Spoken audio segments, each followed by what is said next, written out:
I had to move a rake, cause the rent we couldn't pay. The moving van came round just after dark. There was me and my old man shoving things inside a van, which we'd often done before, let me remark. We packed all that could be packed on the van, and that's a fact. When we got inside, all we could get inside. Then we packed. Hello, and welcome back to another vlog. I'm outside 32. No, it's not. I'm outside 34 Church Street. I haven't been outside here for almost 12 months.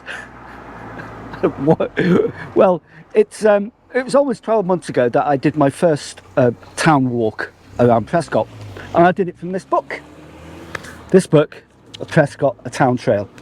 And in this book there are two walks. Basically, I did a short walk, and you'll see that on the playlist, and I'm going to do a more extended walk today. So this is going to be my starting point.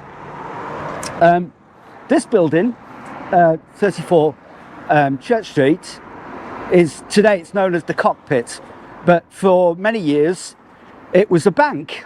In fact, going way back, it was a bank. Parr's Bank it used to be known as, and then it was the National Westminster Bank, which you can see here, and it's in 1981 it became the Prescot Museum.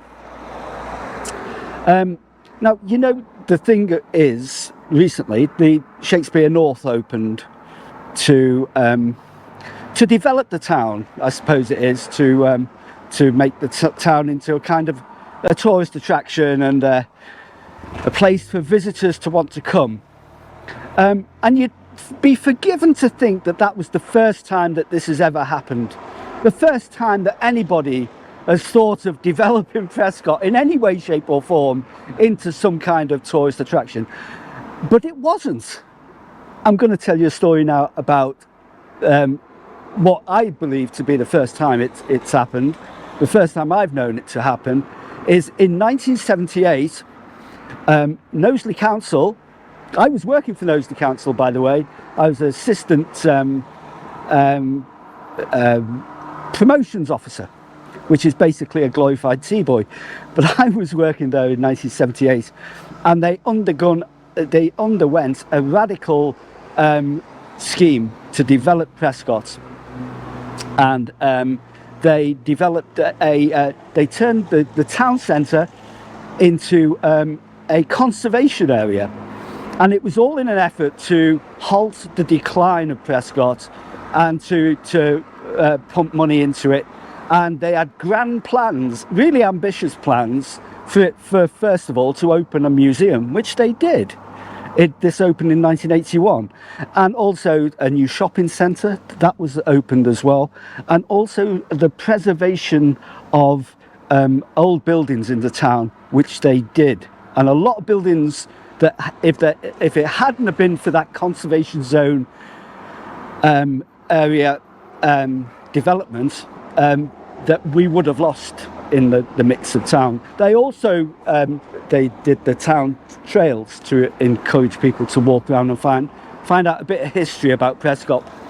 And the government backed the entire scheme, and they put money behind it, and they redeveloped it. And so, you know, the idea of a new thing with the place Shakespeare North, it's not new at all. It's been ongoing.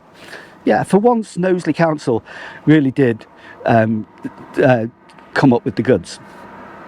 Anyway, yeah, this building here was a bank, and I want to show you this door here. Let's have a look at this door. See this door? It almost looks like a rundown version of number 10 Downing Street, but actually, it's not what it appears to be, because it's not an old Georgian wooden door at all. It's actually metal. See that? Solid metal. And that comes back to the days when it was a bank, so people couldn't just break in, could they? And the same thing is in Downing Street. They have a metal door which takes 11 people to take it off its hinges. It's bomb proof as well. So yeah, this building is in need of some TLC. It's named Cockpit House because there used to be a cockpit here, cockpit for cockfighting. Now that's an intriguing thing, because if it's the truth that it was a cockpit, and on maps of 1592 there's a cockpit here, that could actually indicate that Prescot not had one theatre but had two theatres, because the theatre, the Elizabethan theatre, was built around the idea of a cockfighting. That's where the theatres developed. We could have actually had two theatres in Prescot. We don't know. Only time will tell.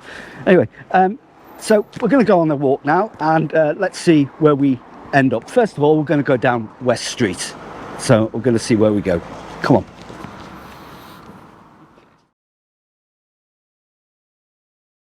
Okay, our trip back to the 1980s will take us down West Street, onto Darby Street, up Park Road, onto Poor House Went, onto the High Street, down Chapel Street and Eccleston Street, and back to Church Street again. We got inside, or we could get inside. Then we packed what could be packed on the tailboard at the back, till there wasn't any room for me to ride. And my old man said, follow the van, and don't dilly-dally on the way. Well, off went the van with my home in it. I followed off with me old pops in it. I dillied, I dallied, dallied and I dillied. Lost me way, don't know where to go. Now who's gonna put up? So in the booklet from 1980, this is reference point 11, and it's 12 to 16 West Street, and it's described in here as being an attractive early Victorian terrace. So we're talking about 1830s, 1840s, and it really is a nice attractive terrace. But since 1980 it's been refurbished. I remember them as being a bit run down in the 1980s, these buildings. At the end of this row, at the end of West Street, in fact, there were two lovely houses. I think they were lived in by the Whittaker family, who used to own the nursery over the road. And in the 1960s, I think the council purchased them to rearrange this end of West Street, and they ended up demolishing them so we could have a road running through there, which seems nonsensical to me. I'll flash up a photograph of how they looked, because they were gorgeous houses, a landmark in Prescot, just on that spot.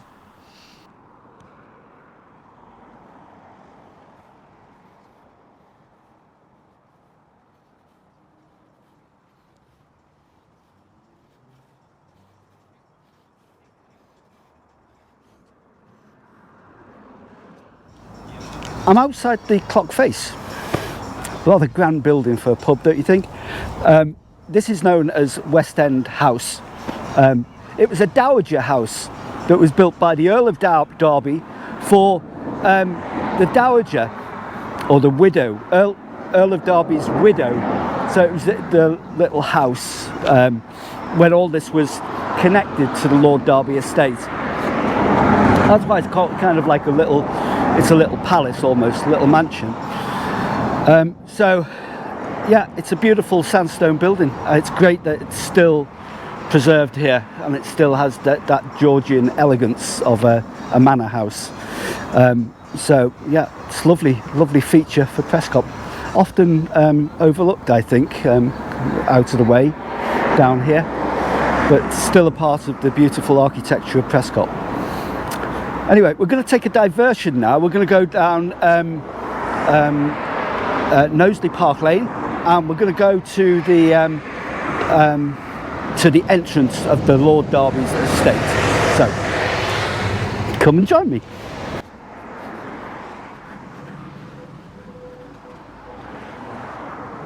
And there's a lovely little courtyard here that is said to be part of a coaching inn that was here in the 17th century.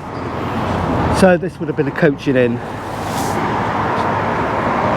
Yeah. So this would have been part of the an old coaching inn, this cobbled area here. It's probably the only bit of the coaching inn that exists, so whether this building was part of that or not, I don't know. But it's a 17th century coaching inn for people travelling between Liverpool and wherever they were going. Prescot was very much at the crossroads of lots of different areas. It was a turnpike going down here. This was a turnpike road going to onto Warrington and Manchester and beyond. So this was the crossroads. It was like a super highway of the 17th century. Yeah, so let's go down here.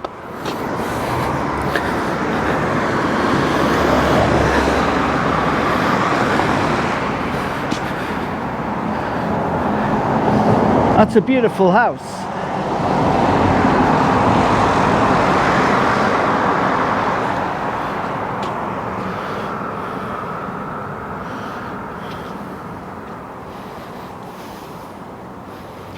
Knowsley Park Lane. Lost me way, don't know where to go.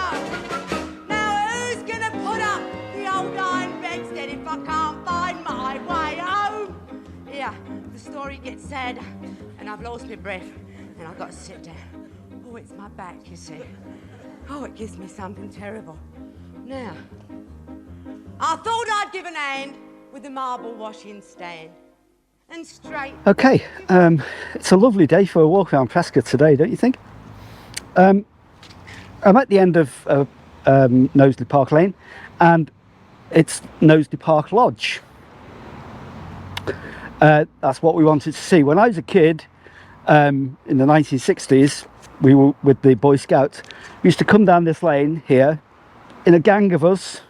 Imagine a gang of scouts going down the lane. It wasn't as built up as it is now. It was more countrified, the lane was. It really was a park lane. And we came to this lodge, and the lodge keeper would come out, and there would be big gates here. And we would show our passes to say that we were allowed to go into Knowsley Park. And we'd go into Knowsley Park, and it'd open these big gates, and it was like a great adventure for school children in Prescot to go. And it was the Boy Scouts, the Girl Guides, the Brownies, and everyone could go and have their moments in the park and explore. And it was brilliant. Used to love that. Yeah, it's in a sorry state now. It's not as it used to be. There were no bars on the windows back then, and it was really well kept. It was like a proper hunting lodge. It's marooned now. It's marooned. It's sadly it's isolated. It's not part of Knowsley Estate anymore, because we've got the big Prescot bypass going all the way through, which was built around 1970, and so that cut off the lodge here from the park, and there was no reason for it to be. So it's now a private dwelling, and the park is over there. But if we just go over there to the park, I'll just show you. It's quite an experience to be able to walk through these sandstone columns now without having to check in at the lodge there. And we'd probably get caught, and if we did, they'd chuck us out for stealing stuff and poaching. No doubt they thought we were poaching. Anyway, so we can go straight through now without any restriction.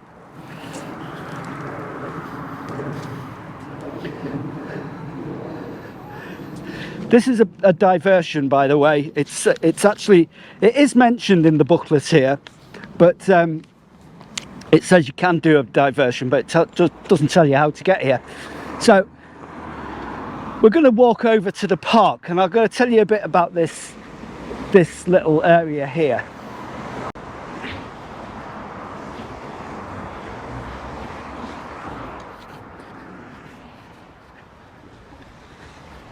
So this is the entrance to Knowsley Safari Park.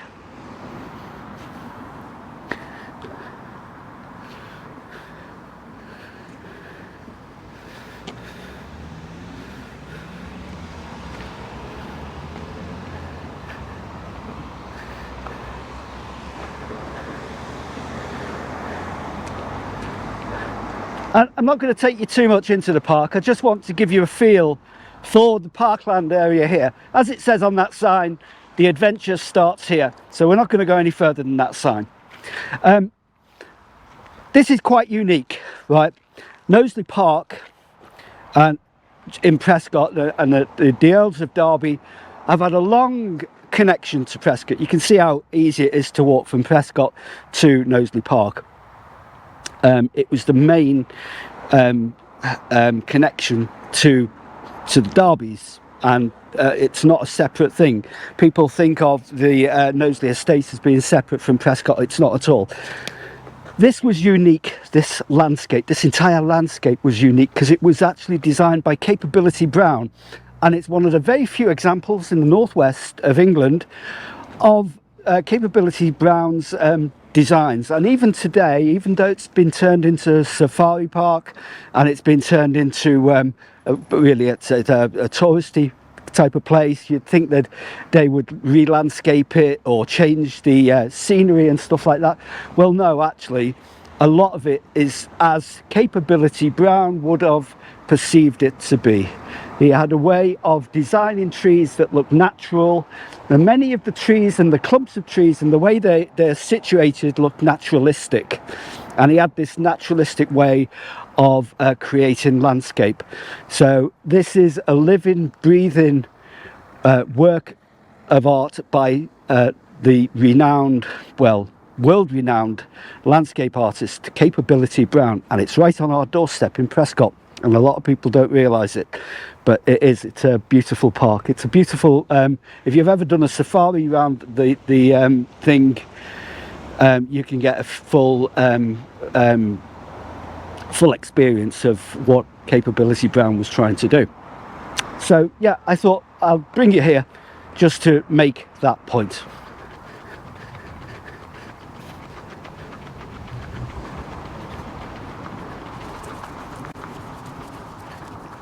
So that's it. Your adventure starts here. Well, no, actually your adventure started in Church Street. You're not even halfway around yet. So what I think we'll do now is we'll go back onto Darby Street, and then we'll have a look at the other bits of this 1980s ramble, a town trail around Prescot. Okay, we're back at the end of Knowsley Park Lane now. We're going to go up here, up Darby Street, and go up to by where the Sun Inn is. Sun Inn. The pub. The Sun Pub. We're going to go up here anyway.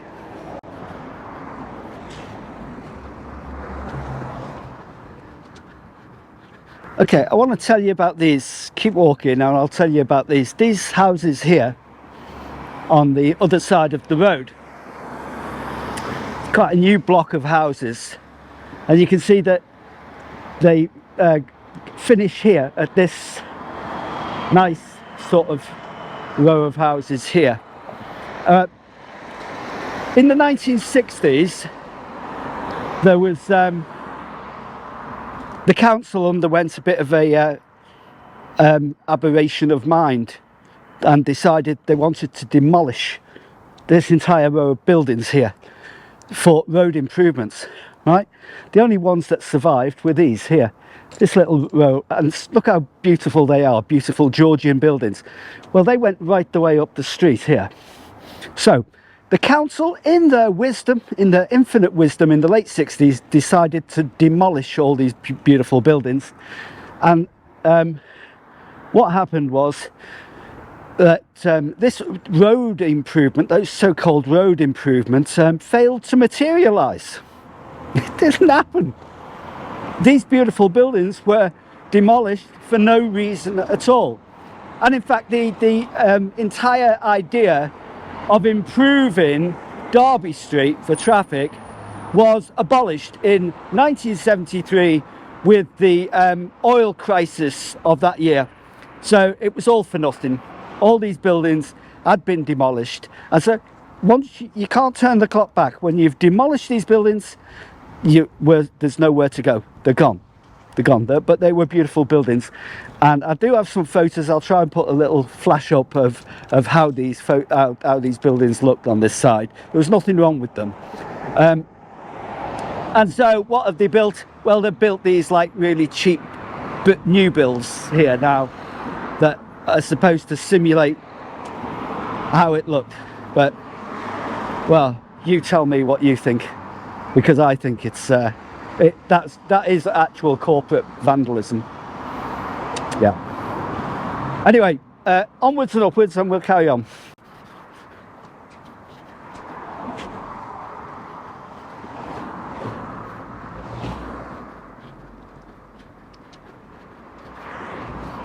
On the left here, you'll see these red brick, or almost red brick, dirty red brick, I suppose you'd call them, the Victorian public utility buildings. Basically, it represents a police station here, and courtrooms up here, and various other things, which were basically, yeah, for naughty people doing naughty things. This is where you'd come. We'll bypass these, shall we? Come on.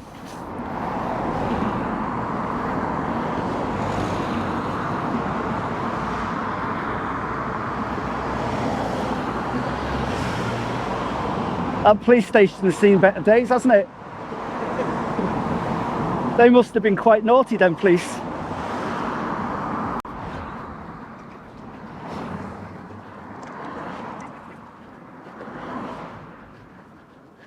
The old courthouse there has been turned into flats. See, the criminals have outlived the law establishment in Prescot. It's very telling. So yes, them buildings I told you about, now you can get a better view of them here. You see how many houses were demolished, and they go right up to here as well. All this garden area.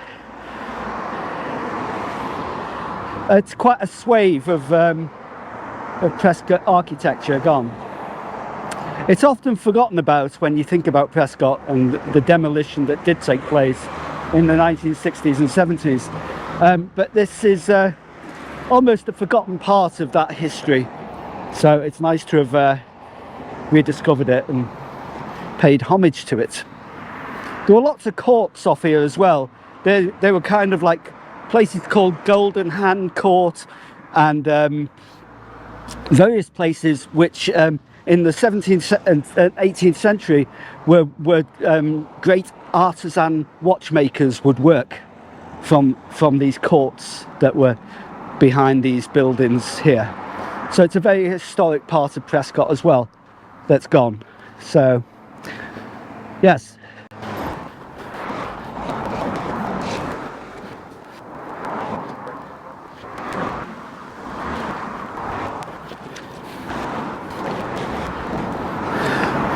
I just find out where I'm supposed to go on this old map. Sometimes it's not easy to navigate yourself around Prescot. I have, well, it's basically, yes. Okay, it says turn right in here, but it's not. This is my left. So I'm going to turn left.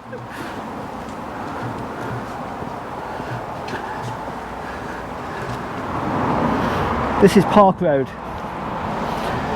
And this part of Prescot actually represents the northern medieval boundary wall of Prescot. And we should be able to see some of that boundary wall if it's still intact. It's a long time since I came down here. When I came down here, there was no tarmac. In the 1960s, there was no tarmac on the ground. It was all dirt track. It was like a lane, yeah, you wouldn't be able to get cars or anything down here when I was a kid. And also down here was the dreaded dentist at Verzackley House here, which they used to give you gas and put you under. It was a nightmare. I still have nightmares now. I'm coming down here thinking about that gas. Who had gas? Now we'd be it'd be a kind of a drug of choice, wouldn't it? If you could get hold of that gas. Anyway, that's the old dentist over there, Fazackley House dentist. Used to belong to the Fazackley family, a very famous family, Prescot. There's a history behind that, all of its own. I can tell you a bit of that about that history in another vlog, in a different vlog. So we're coming to the end here of this bit. I'll just get me bearings.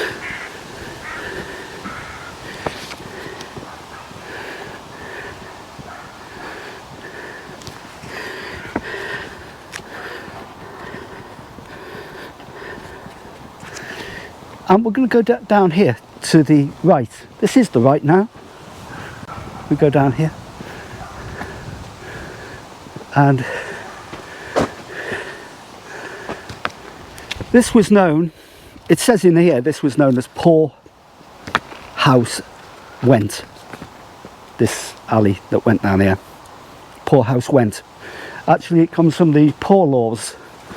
So this area, Prescot, would be set aside for people of, well, poor people, basically. And there's a story of a miner who, in the 17th century, who died in the pit and left 5 orphans who came to live down here at Poor House Went, and they were looked after by the local community. It was quite fascinating that this was all part of Poor House Went, and then it turned round. This is now going towards Eaton Park, which is over there, where we used to all play on the swings when we were kids. Still got swings there today. Eaton Park. This garden was a beautiful rose garden. Not so much anymore. There's signs of Prescot Urban District Council still here. It was opened in 1951 by Mrs. L. Rainford, Councillor JP, Justice of the Peace, by Chairman of Prescot Urban District Council.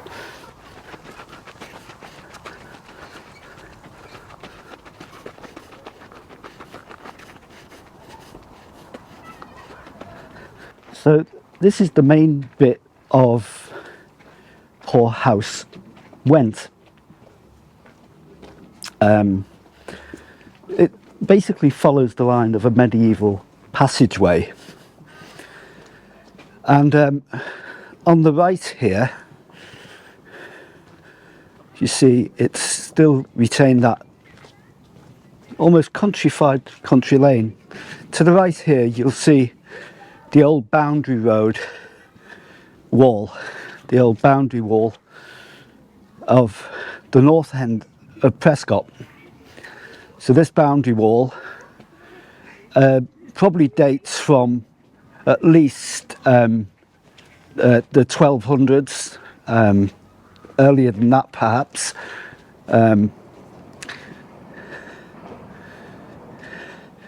And it's when Prescot was a medieval town. Poor House Went, also known as Tyra's Passage, right up here. It's a medieval passageway, but it's also a place where the Prescot poorhouses were housed around here. Prescot was quite advanced when it came to the poor. There was a poor law of 1601 that stated basically that towns and villages had to set up some kind of provision for the poor in the town. Prescot did, and it was ahead of its time as far as in the northwest, providing them facilities, and they put a poorhouse in here, and that's how it got its name. In 1633, Thomas Hunt lived here. He was reported to have he was basically a coal miner, and one day he went to work and was involved with a freak accident. And he burned to death. Basically, there's no other information on how the accident happened, but what happened is that he left 5 children, all under the age of 5 years of age, and they had nowhere to go. So the people of Prescot looked after him. The children here at Poor House went, and it was really a benevolent thing to do at that time of year. It's very rare that any town in the northwest of England would do that. You know, it was quite ahead of its time.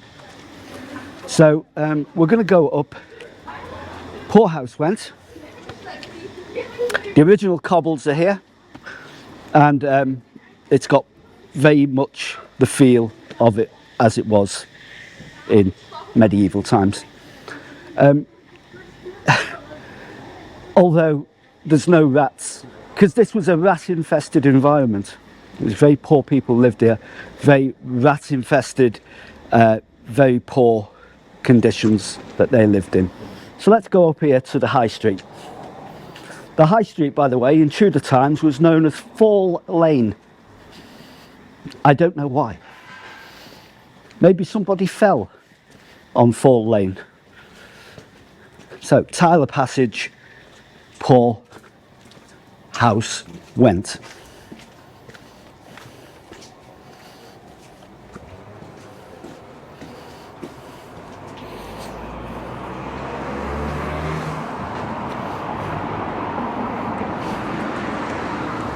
Okay, in this book it says go for a little detour down there to the Conservative Club, and it gives us all information of what you'll see down there. I'm not going to go down there, so I'm going to go down here on the High Street and to our next destination. So let's go.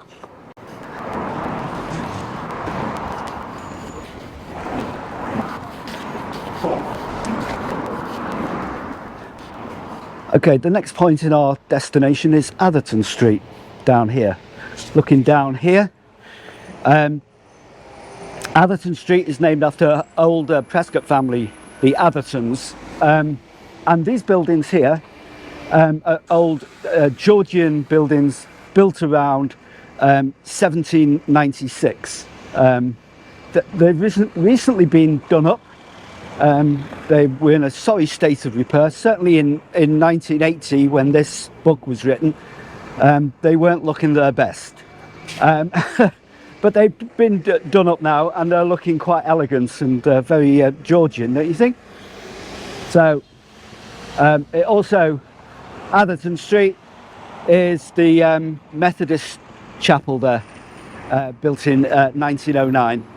It's another fascinating part of Prescot history that I should do a vlog on, really, the Methodists and them coming to Prescot.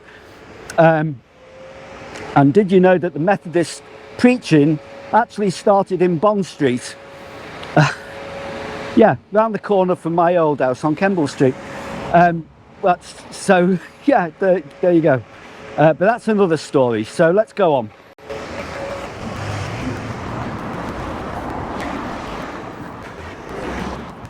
Okay, we're at Chapel Street now. In the book, basically, we're going to turn down here and go down here. This street has really looked like it's completely changed from as I knew it as a kid, and the way it was. All the unique old buildings, or most of them, apart from a few here on the corner, have been knocked down and demolished, really due to neglect. Not due to anything else other than that. Here, where these hoardings were, was a big Georgian house. Beautiful thing that I remember as a kid there. It's only a small street, and it's called Chapel Street because there was a Methodist chapel just at the end here, where this thing is now.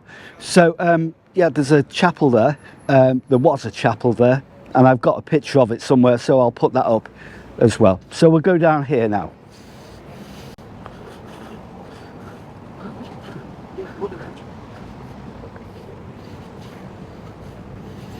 There used to be a joke shop here. Who remembers that? Who remembers the joke shop that used to be here? I was in there all the time. Itching powder, that was my stuff. Anyway.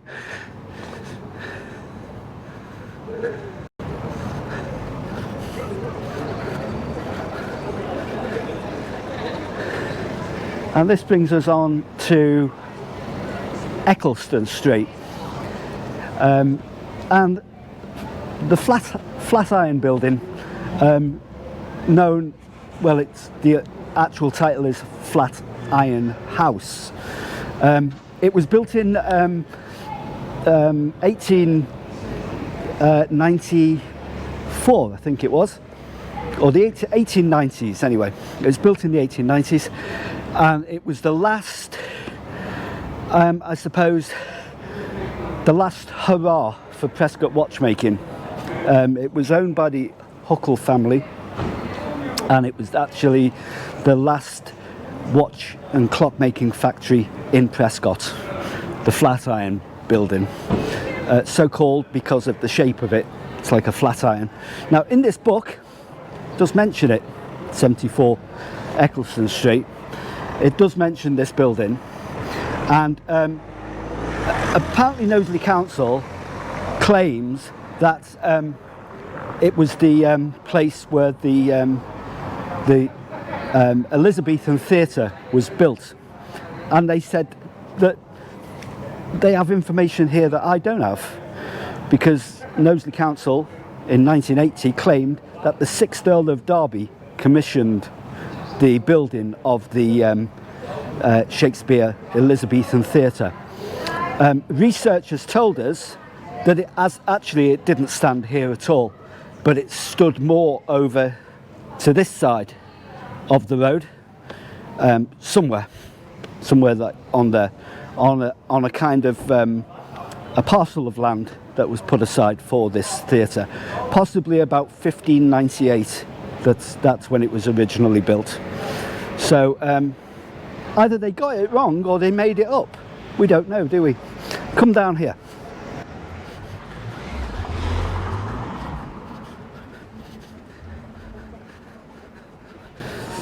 Just want to cross the road here a sec. I want you to look at these buildings here, just over here. These buildings here that are attached to the watch factory there. They're kind of all attached here. These are actually watchmakers' cottages, and in 1978, when this conservation area was proposed, Knowsley Council undertook a series of renovation and recycling, and it was quite a unique project. But they would buy over derelict buildings that were due for demolition. If it wasn't for that conservation scheme and the government money, these would have all gone. They would be no more. But they, in 1978, they did that. They renovated it using community industry, young people to do it, cheap labour basically, and then they would sell it on, and the profits they made from these renovated buildings they would plough into renovating other buildings, and so on and so forth. So a lot of buildings around Prescot wouldn't exist if it wasn't for that scheme. The pros and cons of the scheme, you could argue, well, but the fact is that these buildings are now here and preserved. So that's that bit. So what we'll do now is, as the booklet says, go back on ourselves and we'll take a trip down Eccleston Street and have a look to see what we can see.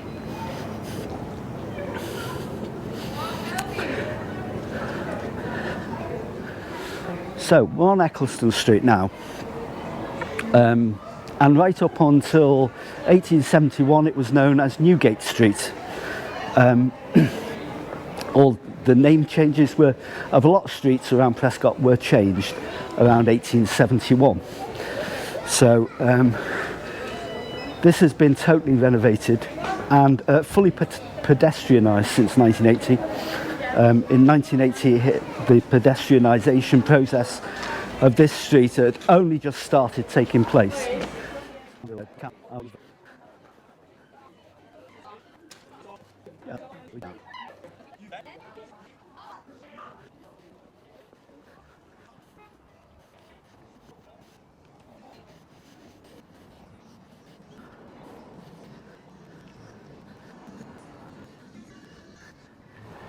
Okay, that brings us back to where we started at Cockpit House, 34 Church Street. Yeah, it's interesting, isn't it? The walk. We've been on 2 historic walks from 1980, and I actually remember the booklet coming out, and I remember a lot of the information in here now. The places and the features that they feature in this booklet don't exist anymore. Some of it does, a lot of it doesn't, and a lot of it's changed completely. So it's interesting to see them comparisons and see that these historic walks can still teach us things about the future and about history as well. There are many different walks around Prescot. These are just 2 of them that I've shown you. Yeah, I hope you found it interesting, and I hope to do more kind of like historic walking and themes around the history of Prescot, because the history of Prescot is more than just William Shakespeare. It's thousands of years of history, and I hope that you continue to enjoy watching my video vlogs from born and raised in Prescot. So thanks a lot for watching, and I'll see you again next time. Bye.